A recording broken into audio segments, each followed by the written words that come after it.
Courage, my friend, you do not walk alone. We will walk with you and sing your spirit home. This song is attributed to the anti-apartheid movement in South Africa, sung as protesters were being taken to jail.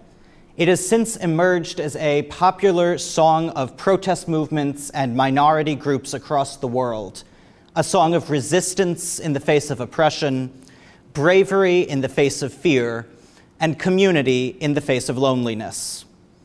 An important community of mine has also sung these words. In high school and college, I had the privilege of attending Keshet Shabbatonim, Shabbat gatherings of Jewish LGBTQ high school students run by Keshet, an organization which works for the full equality of LGBTQ Jews in Jewish life. During these weekends, we created a beautiful environment of safety, community, and authenticity, a sacred island of freedom for individuals who may not have felt that way in their daily lives.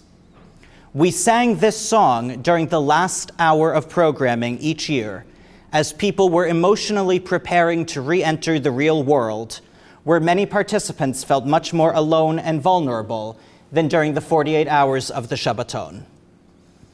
An emphasis on walking together into difficulty rather than alone is a focal point of Parashat Vayera, where God commands Abraham to do the impossible, to sacrifice his son Isaac.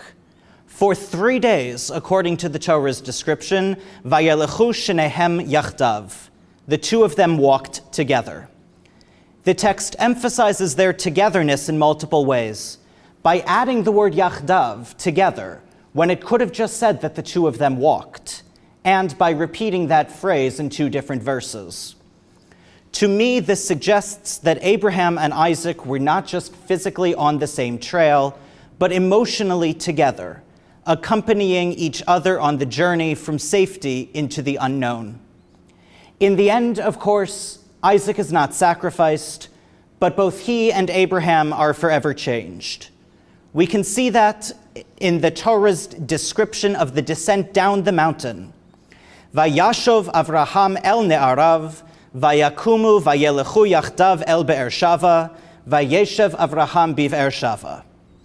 And Abraham returned to his servants, and they got up, and they went back together to Be'er Sheva, and Abraham lived in Be'er Sheva. The verse explicitly mentions Abraham and the servants, but not Isaac.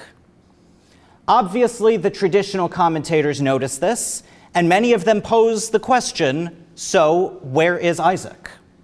The midrashists of our tradition get creative in providing answers. In Bereshit Rabbah, Rabbi Berechia says that Isaac went to learn Torah at yeshiva, and Rabbi Chanina says that Abraham told Isaac to wait a few hours before traveling home, because traveling at night would afford him greater protection from the evil eye. Chizkuni imagines a different place of refuge for Isaac, saying that God kept Isaac in the Garden of Eden for 3 years, until it was time for him to meet Rebekah. These midrashim imagine Isaac needing to be safe and sheltered, needs which require at least being temporarily away from his father. But Ibn Ezra suggests something radically different. The 12th century grammarian and pshatist wrote, Lo hizkir Yitzchak ki hu birshuto. The text doesn't mention Isaac because he was in Abraham's domain, in his reshut. For Ibn Ezra, not mentioning Isaac doesn't mean that he's not there. And indeed, the verse describing the descent down the mountain uses the phrase Vayelechu yachdav, evoking the earlier phrase and perhaps hinting at Isaac's presence. But the word shenehem is missing, implicitly suggesting a change in Abraham and Isaac's togetherness. Ibn Ezra might even be suggesting an increase in their togetherness. They are so connected that they don't even need to be mentioned individually. But how on earth can Ibn Ezra imagine that after the terrifying and traumatic experience atop the mountain, after the father very nearly killed the son, that they walked down the mountain and returned home together? I find this image absurd, laughable, impossible. But since I discovered this commentary in my first year at JTS, I haven't been able to shake the image of them walking down the mountain together. I keep coming back to it. But why? What's at stake in the idea of them going down the mountain together? And so I want to suggest two different answers to that question. One answer challenges me and my own preconceptions, and one guides me in my rabbinate and my moral convictions.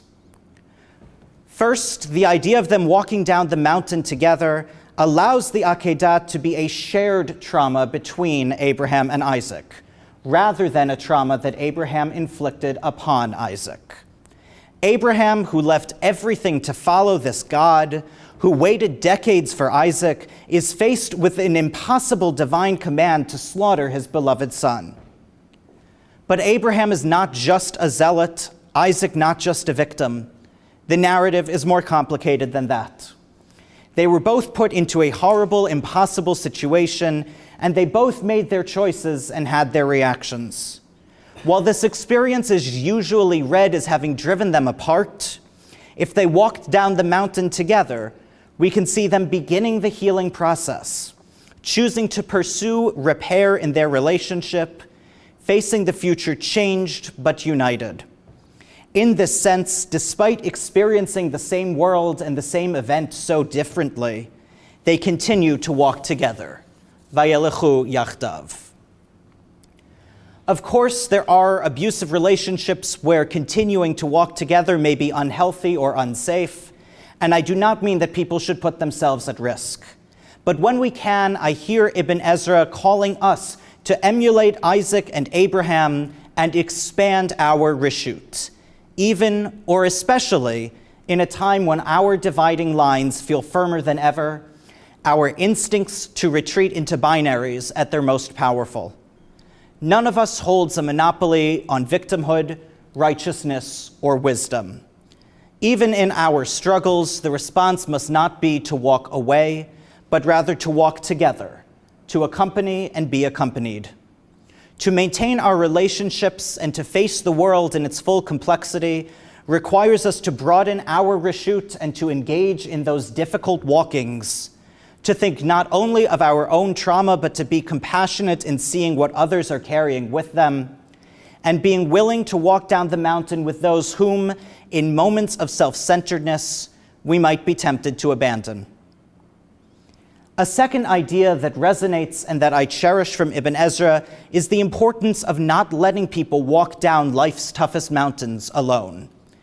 This is, in so many ways, at the center of being a rabbi, what we are called to do. We have an obligation to walk with people, to accompany them on their life's journeys, to be present for them as they face and experience sacred, life-changing, traumatic, or heightened moments. We are the people who aim to ensure that no one walks down the mountain alone, like Abraham when he held Isaac in his domain after Isaac's traumatic escape from death. Whether it's sitting with a patient or a patient's family member in the hospital, supporting people facing difficulties in their home lives, or studying Jewish texts together in search of meaning when the world feels heavy, our job is to accompany people down their mountains as best we can. Too many people walk alone. Individuals with disabilities who are homebound or for whom too much of public life is inaccessible. Folks who are grappling with loss in all its forms. Jews who have had to make hard choices about whether to wear their kippah proudly or prioritize a sense of safety. My friends at Keshet Shabbatonim who felt vulnerable walking alone in their schools or growing up in their homes. To all of them and to so many more, I hope we can all pledge ourselves to say, you are in my reshut, I am in yours, and you do not walk alone. Please rise for Kaddish D'Rabbanan. Yitgadal v'yitkadash shemei Rabbah, be'alamat yivera kirotei v'yamlich malchutei, b'chayechon u'v'yomechon u'v'chayei d'chol Beit Yisrael, ba'agala u'v'zman kariv v'imru, Amen. Yehei shemei Rabbah mevarach le'alam le'alamei alamaya, yitbarach v'yishtabach v'yitpa'ar v'yitramam v'yitnaseh, ויתהדר ויתעלה ויתהלל שמי דקודשה ברכו. לעילה מן כל ברכתה ושירתה, תשבחתה ונחמתה, דאמירן בעלמה ואמרו אמן. על ישראל ועל רבנן ועל תלמידי הון ועל כל תלמידי הון ועל כל מן דעסקין באורייתא, די ואתרא הדין ודי וכל אתר ואתר, יהא להון ולכון שלמה רבה, חינה וכיסתה ורחמין, וחיין אריכין ומזונה רוויחה, ופורקנה מן קודם אבוהון די ושמיה ואמרו אמן. יהא שלמה רבה מן שמיה, וחיים טובים עלינו ועל כל ישראל ואמרו אמן. עושה שלום במרומיו, הוא ברחמיו יעשה שלום עלינו ועל כל ישראל ואמרו אמן.